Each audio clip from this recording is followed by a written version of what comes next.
Selamat pagi sahabat Drunska, bagaimana kabarnya hari ini? Hana kembali menyapa sahabat Drunska semua dalam program Bincang-Bincang sama Doi edisi 30 Oktober 2021.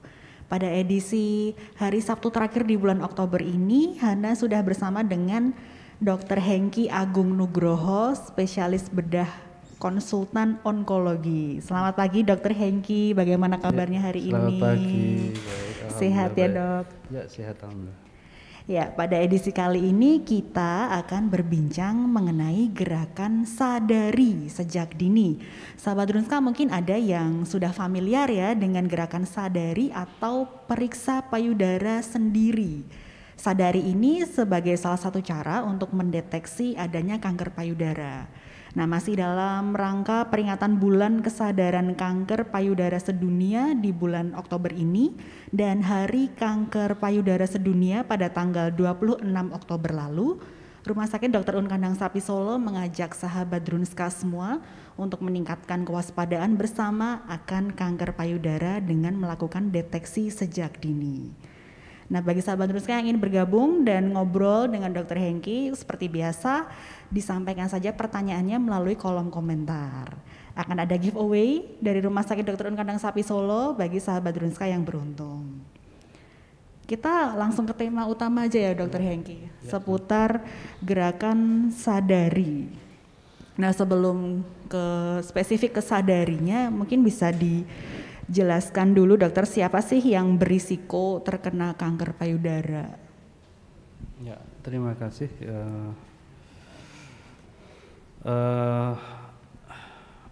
Yang paling berisiko terkena payudara terutama adalah wanita. Ya, pria juga tetap bisa terjadi suatu kanker payudara, tapi yang paling berisiko adalah wanita. Ya, di mana wanita itu ada kecenderungan hormonnya bisa naik turun. Ya, sehingga bahan bakar dari kanker sendiri biasanya adalah hormon estrogen biasanya untuk kanker payudara. Jadi semua wanita punya risiko untuk terjadinya kanker payudara. Ya. Itu ke usia berapa dok biasanya? Biasanya kebanyakan 40 tahun ke atas. Ya. Mulai banyak terjadi kanker payudara. Tapi saat ini trennya kok makin muda. Pada usia muda sudah banyak yang terkena. Dan pada usia muda punya sifat yang lebih ganas dibandingkan kalau yang dapat pada usia tua. Jadi sama-sama kena kankernya, tapi yang satu agresif, yang usia tua dia lebih pelan, pertumbuhannya lebih pelan dan tidak terlalu agresif. Dalam hal ini tidak mudah cepat membesar dan tidak mudah untuk menyebar. Ya, bedanya di situ biasanya. Untuk penyebab kanker payudara selain hormon tadi ya dokter, itu lebih ke faktor apa dok? Ya, sampai segini penyebabnya belum diketahui. Ini diperkirakan ya banyak multifaktor ya. Ya bisa ya dari radiasi, bisa dari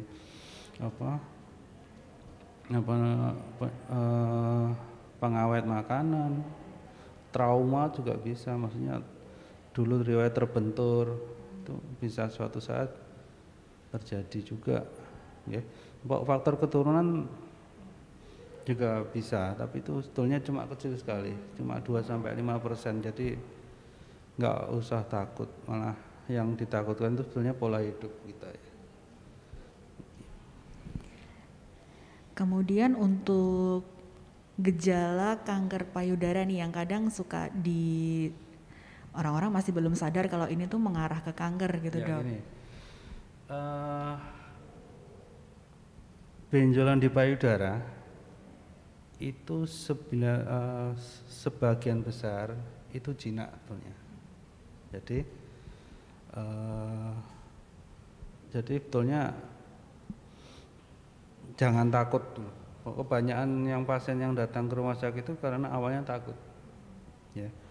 Tidak semua benjolan di payudara itu harus dioperasi. Ya, bisa dengan pola hidup sehat ataupun minimal mungkin dilakukan bila bentuknya kista, bisa kita melakukan penyedotan saja. Jadi nggak perlu operasi. Kebanyakan datangnya seperti itu, ya. Untuk benjolan payudara lebih banyak jinaknya daripada ganasnya. Tapi jeleknya untuk yang ganas, dia tuh tidak ada keluhan, ya.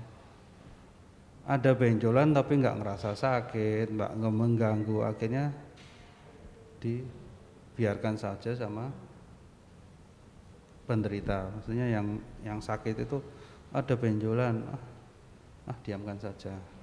Nah, padahal kalau kanker tuh dia punya sifat tetap tumbuh ke segala arah dan dia merusak. Kalau dia sudah mengenai sistem saraf atau ada penyumbatan pembuluh darah, baru akan menyebabkan nyeri. Tapi kalau sudah kondisi saat itu, stadiumnya otomatis lebih tinggi gitu. Dan banyak juga yang coba-coba langsung coba-coba dengan alternatif. Yang ngetren sekarang seperti kayak bacakah, ya. Banyak pasien akhirnya karena takut operasi terus mengkonsumsi seperti itu, akhirnya datang ke dokter sudah terlambat, ya. Saya juga tidak anti obat-obat tradisional, ya, tapi tempatnya obat tradisional itu kebanyakan sebagai pendamping aja obat-obat dari medis. Jadi soalnya kita kandungan dari obat-obat itu masih banyak yang belum diketahui. Jadi, ya, misalnya sama-sama bacakah, tidak semua bacakah itu kandungnya sama. Sama seperti kita kalau istilahnya seperti buah mangga, ya, sama-sama momennya contohnya buah arum manis, tapi berbeda-beda juga kan, ada yang benar-benar manis, ada yang kecut. Jadi isinya tergantung mungkin letak kondisi tanah yang ditempati oleh itu, apapun jenis-jenisnya juga kita nggak tahu soalnya. Gitu aja. Jadi memang kalau misalnya sudah ditemukan seperti benjolan atau mulai kerasa nyeri atau bahkan lebih awal ketika ada benjolan gitu ya dok, dianjurkan untuk segera konsultasi saja. Ya betul, kita pastikan dulu nanti benjolan itu apa. Kalau cuma kista ya mungkin bisa disedot, sudah selesai gitu. Kalau itu suatu benjolan tumor jinak, ukuran-ukuran tertentu, maksudnya sekitar lebih kurang dari 1 cm, mungkin dengan pola hidup sehat dia akan mengecil sendiri. Ya. Tapi kalau itu suatu keganasan, nah kita pastikan kalau suatu keganasan lebih baik tindakan utamanya masih yang terbaik adalah operasi. Ya. Operasi di sini operasi pengangkatan tumor juga sama jaringan sehat sekitar sampai dia bebas tumor. Maksudnya kita nggak ngangkat seluruh payudara, tapi cuma tumor dan jaringan sekitar tumor itu kita angkat bersih. Harapannya tumor itu masih di sekitar belum menyebar. Kalau masih kecil, kemungkinan menyebarnya masih kecil, ya. Makin dia ukuran tumor makin besar, kemungkinan penyebaran juga makin tinggi, gitu. Ya, gitu. Itu tadi kalau misalnya ada benjolan tapi tidak nyeri. Sekarang kalau misalnya terasa nyeri tapi tidak ada benjolan, dokter. Nah, itu hampir pasti itu suatu gangguan hormon biasanya. Ya. Biasanya dialami kalau wanita mau head ataupun habis kecapean itu akan nyeri. Itu insya Allah nggak berbahaya, ya. Cuma ngomongin pola hidup sehat, pola hidup sehat teratur, kurangi stres, udah nanti akan hilang sendiri biasanya. Sekarang masuk ke gerakan sadari atau periksa payudara sendiri ini, seberapa efektif sih dok gerakan sadari ini dilakukan untuk mendeteksi adanya kanker payudara? Ya, menurut saya itu sangat efektif sekali ya, tapi harus tahu kapan sih. Kan yang terbaik itu kapan sih? Ya, beberapa literatur mengatakan hari ke-7 pas menstruasi. Tapi gimana sih kalau dok saya menstruasinya nggak teratur? Nah, intinya diperiksa sadari itu pada waktu kondisi payudara tidak nyeri. Ya. Jadi kalau tidak nyeri kita akan lebih sensitif dalam menemukan sesuatu kelainan di situ. Ya.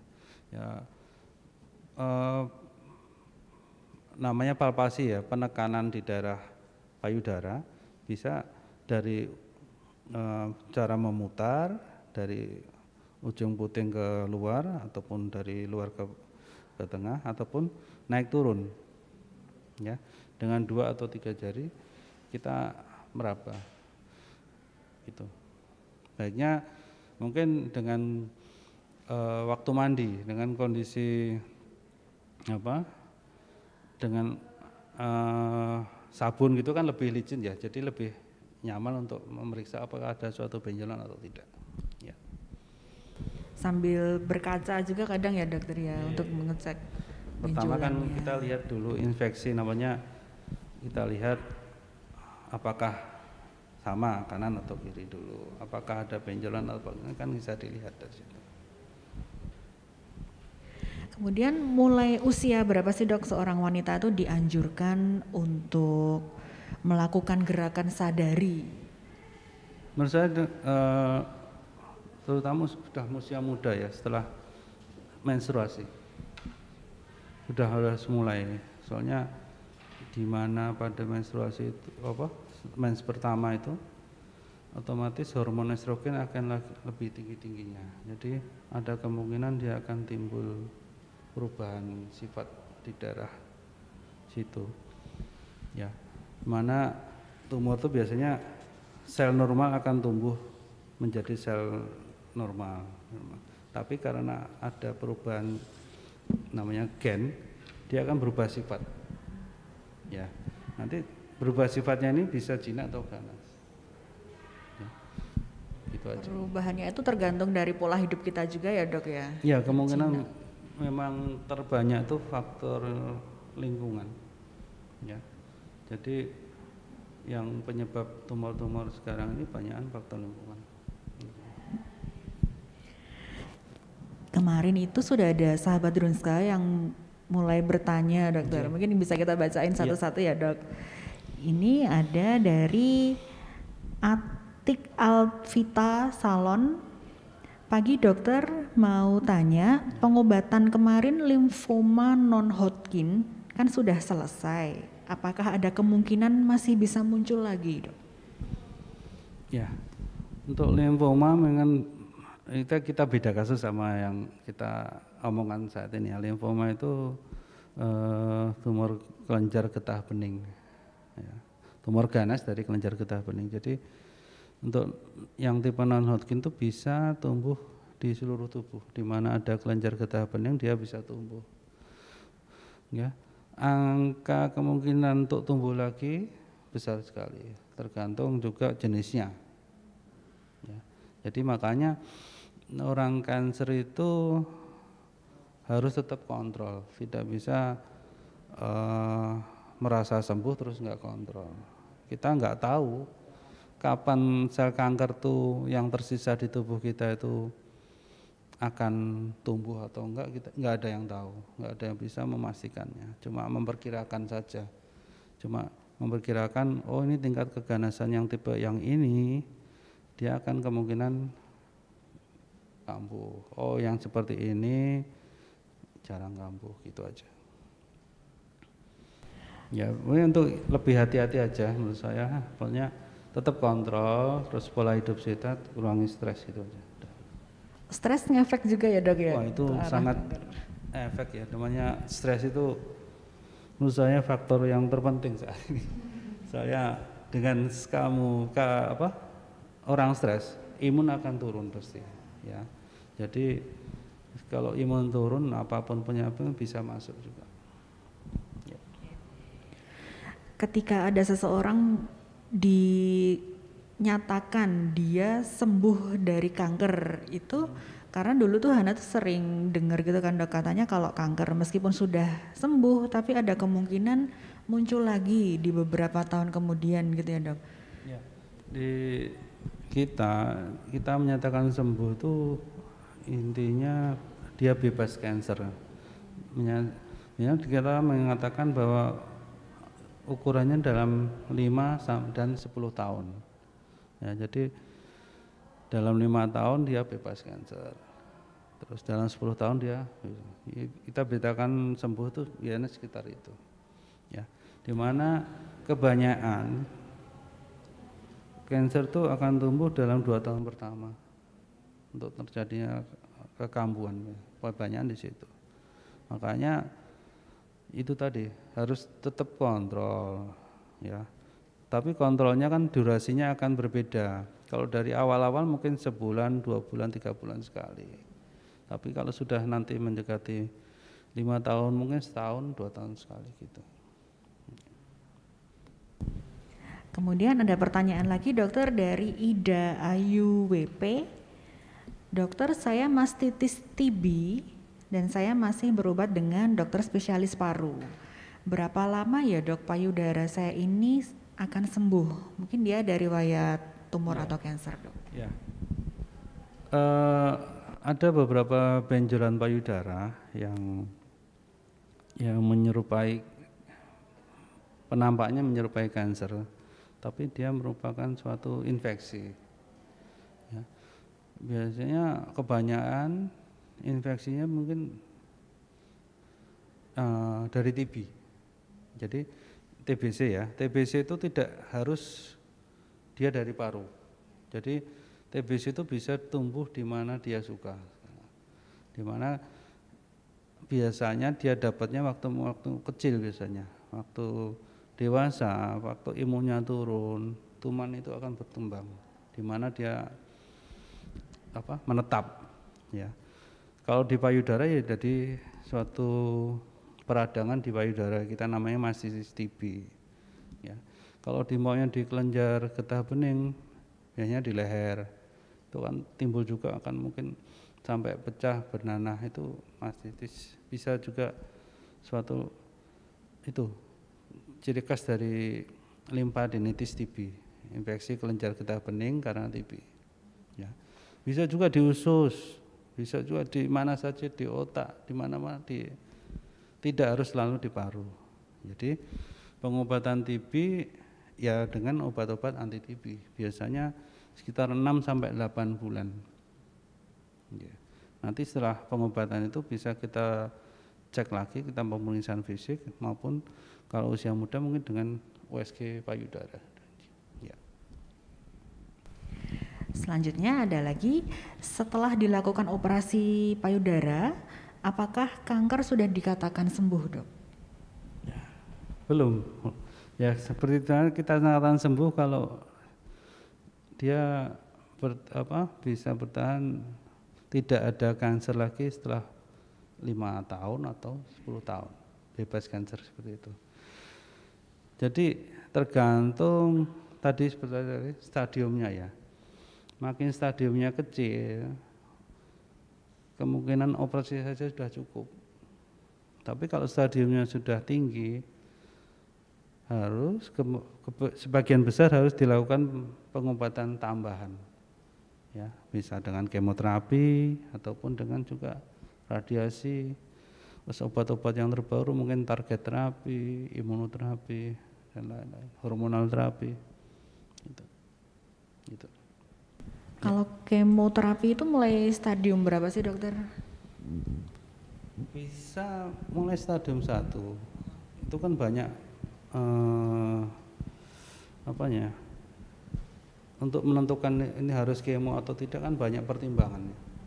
Salah satunya kita lihat dari sifat dari kansernya juga. Seperti saya bilang tadi, ada yang sifatnya agresif, ada yang sifatnya tidak agresif. Yang agresif itu mau tidak mau kan harus dilakukan kemoterapi. Ya, dikatakan 1 cm tumor itu isinya sekitar 1 miliar sel. Jadi kita bisa bayangkan mungkin ada 1-2 itu yang sudah jalan-jalan di tubuh kita. Jadi, nah kapan dia tumbuh, kapan dia bangun, apakah dia akan tidur terus, nggak ada yang tahu. Oke, bagi sahabat Drunska yang ingin bergabung ngobrol dengan Dr. Hengki seputar kanker payudara, seputar gerakan sadari atau periksa payudara sendiri sejak dini ini, bisa langsung menyampaikan pertanyaan melalui kolom komentar seperti biasa. Dan hari ini Hana dan Dr. Hengki berada di ruang PKRS, salah satu ruang pertemuan di rumah sakit. Jadi meskipun di dalam ruangan, kami tetap menerapkan protokol kesehatan untuk mencegah transmisi COVID-19 yang hingga hari ini, meskipun kasusnya sudah turun, tapi masih harus tetap kita waspadai. Dan sahabat Drunska juga harus tetap terapkan protokol kesehatan, jangan sampai kendor. Kita lanjut baca pertanyaan dari sahabat Drunska ya dokter ya. Iya, Ini dari Naserainuni. Tadi mungkin sudah dijelaskan, tapi ini baru saja join sepertinya dok. Mulai usia berapa kita rutin memeriksa kesehatan payudara? Ya, diutamakan itu biasanya usia 35 ke atas. Ya, kita lakukan screening. Nah, screening yang terbaik itu dengan mamografi dan USG, kombinasi dari situ, 2 itu. Ada screening lebih baik dengan MRI, tapi harganya masih terlalu mahal. Ya. Tapi untuk aman, memang saya bilang tadi setelah dia akil balik, jadi setelah menstruasi pertama kali harus sudah mulai meriksa sendiri tadi apakah ada sesuatu di payudaranya. Ya, jadi lebih awal lebih bagus menurut saya. Ya. Jadi patokan awalnya dianjurkan setelah haid pertama ya dok ya? Iya, dari mana hormon sudah mulai lagi tinggi-tingginya, jadi ada kemungkinan kalau ada faktor lain dari luar yang memicu untuk terjadinya suatu tumor, kemungkinan besar sudah terjadi mulai saat itu. Kemudian, apakah kanker payudara selalu ditandai dengan benjolan, dok? Apakah secara penglihatan maupun perabaan bisa dibedakan mana benjolan biasa, mana benjolan yang cenderung mengarah ke kanker? Ya, kebanyakan memang awalnya tetap benjolan, ya. Memang beberapa kasus diketahui dengan pemeriksaan penunjang tadi dengan MRI itu dalam bentuk-bentuk tertentu kita mengatakan mikrokalsifikasi ya. Jadi bintik-bintik putih yang terlihat di ronsen MRI itu mengarah ke ganas, tapi kita harus memastikan ya, meskipun dia ada benjolannya belum teraba. Ya. Jadi untuk membedakan itu suatu kanker atau tumor biasa itu ada memang perbedaannya dalam perabaan, tapi untuk mungkin tidak semua orang bisa. Jadi ada perbedaannya. Biasanya kalau yang jinak dia tuh punya kapsul. Jadi permukaannya nanti dia akan lebih rata, lebih licin. Ya. Tapi kalau yang ganas biasanya tidak berkapsul, makanya kan tadi bilang dia tumbuh semaunya dia sendiri, mau ke atas, ke bawah, ke sampai kemana. Jadi perabaannya lebih kasar biasanya dan batasnya biasanya batasnya nggak tegas. Ya, masalah nyeri atau tidak itu nggak ada bedanya. Ya, bedanya sama-sama nggak nyeri. Gitu. Makanya untuk pastinya harus periksakan ke dokter untuk dicari benar-benar itu arahnya kemana. Jadi begitu kerasa ada benjolan di area payudara, entah itu yang licin atau terasa grenjel gitu ya dok istilahnya ya, itu sebaiknya langsung dikonsultasi ke dokter biar dapat pengarahan. Saya bilang kan tidak semua benjolan itu ganas, kebanyakan kan jinak, tapi kita harus tahu jenis jinaknya itu seperti apa. Yang dipastikan itu apakah isinya cairan atau benda padat, ya. Jadi kalau isinya cairan mungkin bisa dengan kita sedot. Kalau benda padat lihat ukurannya juga. Kalau masih kecil mungkin dengan pola hidup sehat, olahraga, kurangi stres, mungkin dia akan keserap sendiri. Itu aja. Jadi yang utama itu sebenarnya mungkin menghindari rasa takut atau parnonya itu loh dokter. Kadang kerasa orang tuh takut datang ke rumah sakit, takut operasi, apalagi pandemi ini makin takut lagi. Ya, datang ke rumah sakit kalau sudah benar-benar dia menyerah. Ya, ternyata sudah sudah pecah, sudah nyeri dan itu akhirnya baru datang ke rumah sakit. Jadi terutama nanti dokter juga akan kesulitan. Saya seperti bilang tadi, makin tinggi stadium makin kompleks pengobatannya. Ya. Apalagi kalau sudah nggak bisa dilakukan operasi, jadi pilihan terapinya makin sedikit. Gitu. Ya, terima kasih. Apa saja sih dok tahapan pemeriksaan yang dilakukan jika seseorang itu merasa memiliki gejala kanker payudara nih, misalnya benjolan, setelah konsultasi itu nanti dilakukan pemeriksaan apa aja sih dok? Ya, pertama tetap dilakukan pemeriksaan kita anamnesis dulu untuk mulai dia kapan, apakah cepat membesar atau tidak harus tahu dulu. Kemudian faktor-faktor risiko lagi dari keluarganya, apa riwayat KB, riwayat apa-apa juga ditanyakan. Kemudian kita lakukan pemeriksaan fisik, ya. Dari situ dokter akan menentukan ini tumornya ke arah mana, ke arah jinak atau ganas. Jadi selanjutnya kita lakukan pemeriksaan penunjang untuk memperkuat diagnosa tadi, ya. Apakah ini benar-benar arahnya ganas apa enggak kita lihat, ya.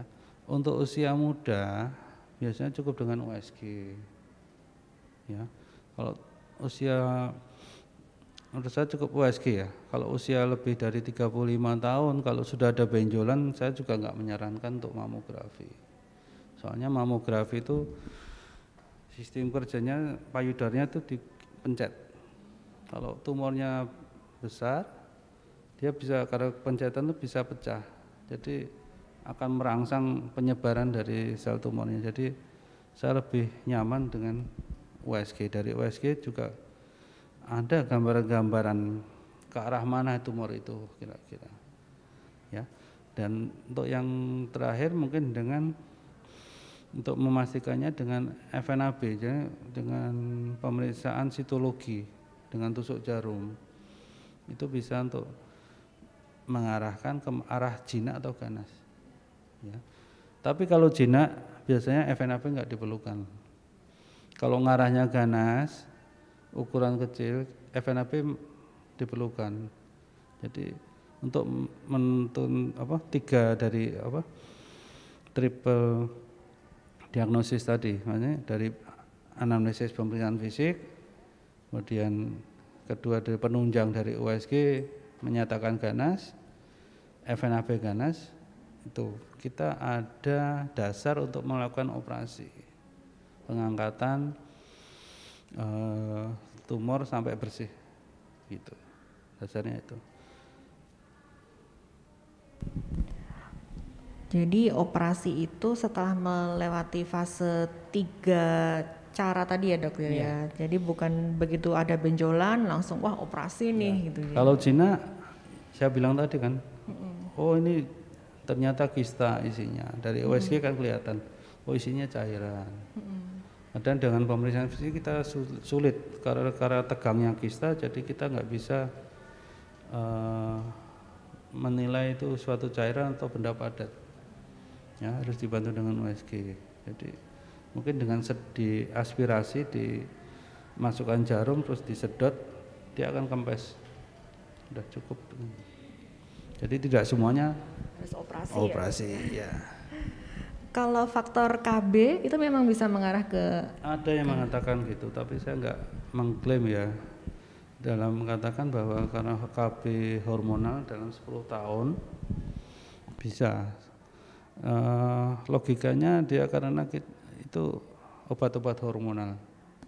Jadi akan memacu ketidakseimbangan dari hormon tubuh, terutama wanita kan. Jadi riskan untuk terjadi kanker. Ya. Kita kembali membaca pertanyaan dari sahabat Drunska.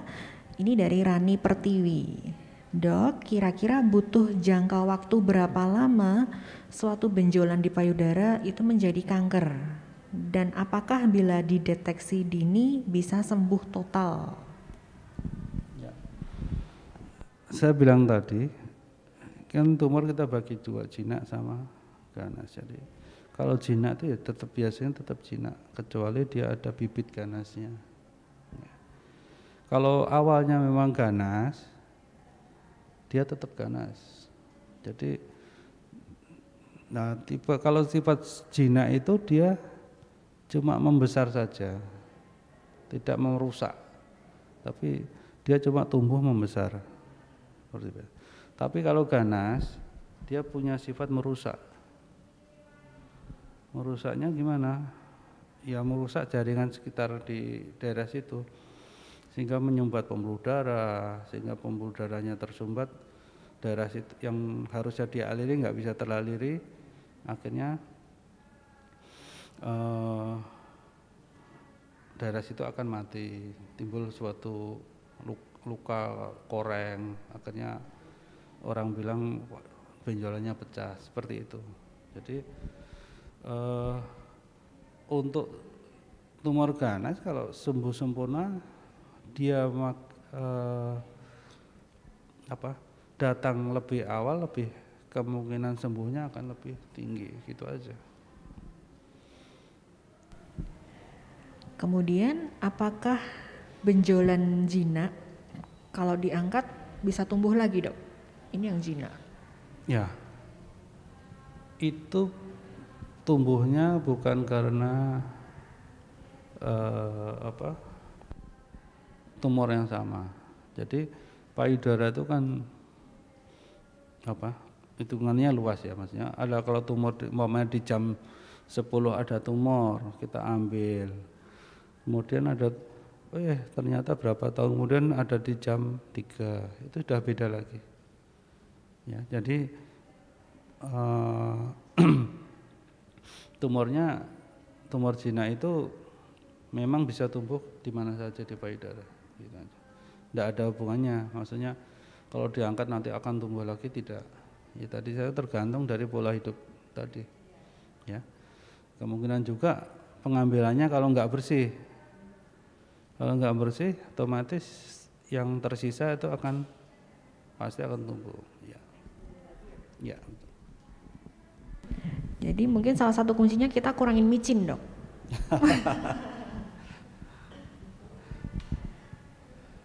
Kemudian ada lagi pertanyaan, Dok, dari Rani Pertiwi. Apakah dengan mengkonsumsi suplemen tinggi antioksidan itu bisa membantu pemulihan atau pencegahan kanker payudara? Ya gini, yang intinya untuk suplemen meningkatkan imun itu teorinya akan mencegah segala macam penyakit termasuk kanker juga. Ya, jadi intinya diperkuat imunnya, tapi itu tidak menjamin juga. Saya bilang tadi banyak faktornya yang berpengaruh kapan dia bisa berubah jadi kanker tadi, ya. Yang kita tidak bisa sadari, bisa dari polusi udara, dari mungkin dari uap bensin, radiasi yang tidak kita sadari, ataupun dengan pengawet yang kita makan yang meskipun katanya organik ternyata dia pakai pestisida dan lain-lain, kan kita sebetulnya nggak bisa apa ya sehati-hati itu kenyataannya ya. Jadi banyak faktor ya, tapi dengan meningkatnya imun dia akan mengurangi untuk kemungkinan terjadinya kanker. Ya. Jadi untuk misalnya nih ada kan kadang ada berita gitu makan buah sirsak gitu dok, katanya bisa mencegah kanker. Itu memang lebih ke arah pencegahannya ya, bukan yang obat dari kanker adalah dengan banyak konsumsi buah sirsak gitu ya dok. Enggak juga itu. Ya kandungan sirsak itu juga banyak juga kan di buah-buah yang lain. Intinya memang buah-buahan itu lebih sehat ya daripada makanan olahan-olahan kita. Selanjutnya, apakah terapi stem cell itu bisa membantu pemulihan kanker payudara, dok? Ya, itu sampai sekarang masih suatu uji coba, jadi belum diakui seluruh dunia ya. Jadi stem cell itu teori untuk beberapa kanker terbaru yang lagi diuji cobakan. Jadi sampai saat ini masih uji coba, jadi belum terbukti benar. Memang ada beberapa yang bagus, ada juga belum beberapa yang enggak berefek. Jadi mungkin individual ya menurut saya. Itu tapi menurut saya itu menjanjikan ke depannya, tapi masih perlu proses banyak penelitian. Kemudian ini beberapa kali tadi sudah disebutkan, mungkin bisa di-remind lagi kepada sahabat Drunska mungkin yang baru aja gabung. Apa saja sih dok kebiasaan-kebiasaan baik yang perlu diketahui untuk menjaga kesehatan payudara? Selain jaga stres tadi loh dok. Ya, intinya biasanya pola makan. Ya, pola makan yang sehat, kemudian olahraga yang teratur, dan kurangi stres 3 itu. Tapi kalau pengen makan yang bermicin ya silahkan kan, tapi sebaiknya tidak sering ya. Kalau pengen ya pengen aja, tapi mungkin 2 minggu sekali gitu aja misalnya. Jadi pola makan, stresnya juga dikendalikan ya dok. Olahraga ya. Olahraga juga. Kalau pengen micin boleh, tapi jangan sering-sering. Iya, jangan tiap hari. Ingat, catat ya sobat micin. Kemudian untuk pasien kanker payudara yang menjalani terapi seperti kemoterapi, itu apakah masih bisa menyusui dok? Dan itu apakah aman juga untuk bayinya? Kalau menjalani kemoterapi, kontraindikasi, maksudnya tidak boleh untuk menyusui dulu. Bila efek kemoterapi biasanya berefek sampai sekitar 2-3 minggu. Nanti bila sudah bebas dari efek kemonya, nggak masalah. Tapi jarang ya. Kalau menurut saya lebih amannya tidak menyusui. Kita nggak tahu obat-obat kemo yang tersimpan itu akan terbuang kapan, susah juga untuk. Sebaiknya memang dihindari untuk menyusui untuk yang sedang melakukan kemoterapi ataupun juga dengan pengobatan hormonal. Ya, ada pengobatan kan selain kemo juga ada hormonal yang diminum. Ya. Untuk kemoterapi kanker payudara sendiri itu dilakukan berapa kali sih dok? Kalau misalnya stadiumnya masih yang awal? Ya, saya bilang tadi kemoterapi itu pilihan tergantung banyak hal. Contohnya tadi ukuran tumor pengaruh, sifat-sifat tumor pengaruh, juga adanya metastase atau tidak juga pengaruh. Jadi biasanya kita pemberiannya minimal 6 kali. Ya. Kenapa 6 kali? Mungkin ya saya bilang tadi kita nggak tahu kapan tumor itu tumbuh bangun. Ya. Apakah dia tidur terus? Apakah mulai bangun mulai minggu keberapa, hari keberapa, kita nggak tahu. Makanya kita berikan biasanya 6 siklus tiap 3 minggu sekali. Siklus 3 minggu sekali. Kemudian dokter, ini pada kasus kanker payudara yang menyebabkan bengkak-bengkak pada tangan, itu apakah bisa hilang bengkaknya, dok? Kanker payudara bila itu penyebab bengkaknya itu karena sumbatan dari sistem kelenjar limfonya. Biasanya di daerah ketiak yang menyumbat sehingga lengannya akan bengkak. Ya. Nah itu sebetulnya lebih baik dicegah. Gimana pencegahannya? Biasanya yang setelah operasi tangan yang sakit itu tidak boleh mengangkat yang beban yang berat. Jadi intinya tidak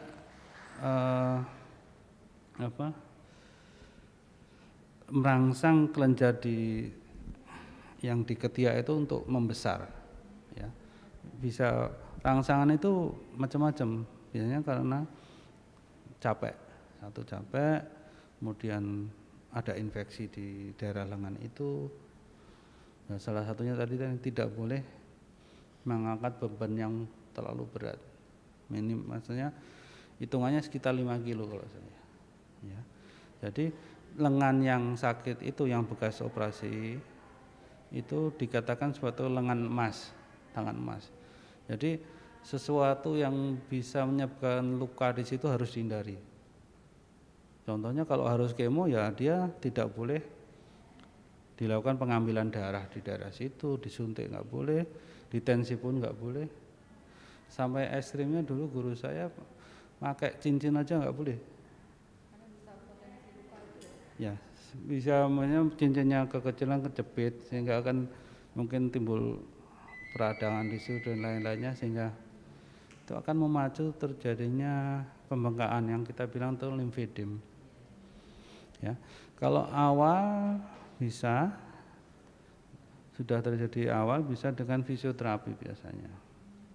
Dan bila tidak berkurang dengan fisioterapi, ada teknik operasi khusus untuk kita sambungkan kelenjar limfu yang tersumbat tadi. Jadi saat ini adanya di Dharma Jakarta teman-teman saya di sana.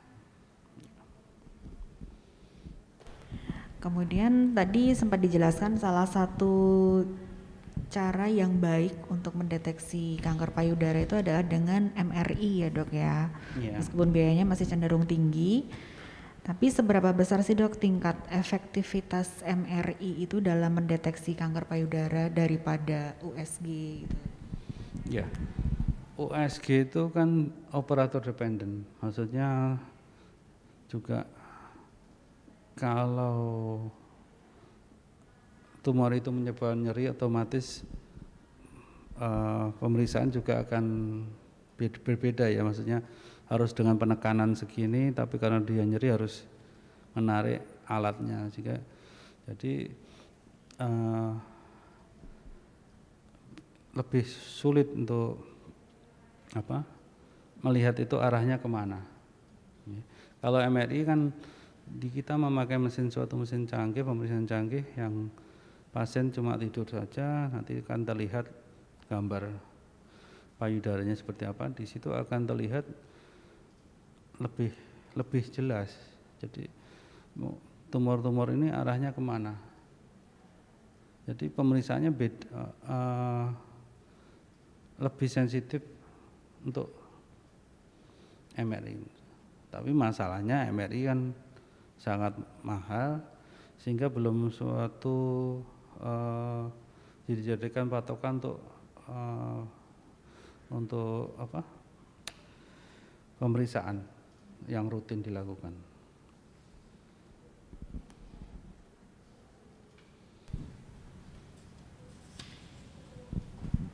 Kemudian untuk kalau lab CA153 itu kaitannya dengan kanker payudara bagaimana sih dok? Diambil darahnya atau? Iya, dengan cek 153 itu